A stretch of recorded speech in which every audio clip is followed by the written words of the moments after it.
Hello friends, heavy chest ఉన్న వాళ్ళకి back part A విధంగా కటింగ్ చేయాలా అనేది ఈ వీడియోలో నేను క్లియర్గా చూపిస్తున్నాను. చూడండి, ఈ బ్యాక్ పార్ట్ కట్ చేసుకొని మనము ఫ్రంట్ పార్ట్ కూడా కట్ చేసుకోవాలి.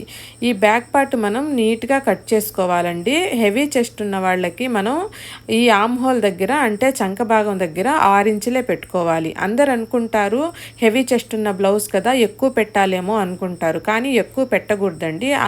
ఇక్కడ మనం 6 ఇంచులే పెట్టుకోవాలి. ఇక్కడ రౌండ్ షేప్ వచ్చి మనం ఇక్కడ ఆమ్ హోల్ ఇచ్చాము కదా, అక్కడ రౌండ్ షేప్ 1.5 ఇంచ్ అయినా ఇచ్చుకోవచ్చు, లేకపోతే 1.25 ఇంచ్ అయినా ఇచ్చుకోవచ్చు. తర్వాత మనం ఇక్కడ డార్స్ ఉంది చూడండి, ఈ డార్స్ దగ్గర కింద నడుము దగ్గర ఈ విధంగా ఒక 1/4 ఇంచ్ అయితే క్రాస్గా మనం కటింగ్ చేసుకోవాలి. అప్పుడు మనకి బ్లౌజ్ అనేది ముడతలు అనేది రాదండి. ఒక 1/4 ఇంచ్ కట్ చేసుకుంటే చాలు, ఎక్కువ కట్ చేసుకోవాల్సిన అవసరం లేదు. మనకు అప్పుడు ముడతలు అనేది రాకుండా హెవీ చెస్ట్ ఉన్న వాళ్ళకి నీట్గా మనకు బ్లౌజ్ అనేది సెట్ అయిపోతుంది. బ్యాక్ పార్ట్ అయితే ఈ విధంగా కట్ చేసుకోవాలి. ఫ్రంట్ పార్ట్ ఎలా కట్ చేసుకోవాలనేది నేను నెక్స్ట్ వీడియోలో మీకు చెప్తానండి. మనము ఈ విధంగా డ్రా చేసుకున్నాం కదా, దాని మీదే మనం స్ట్రైట్గా కటింగ్స్ అనేవి చేసుకోవాలి. ఓకే ఫ్రెండ్స్, వీడియో నచ్చితే తప్పకుండా లైక్ చేయండి, షేర్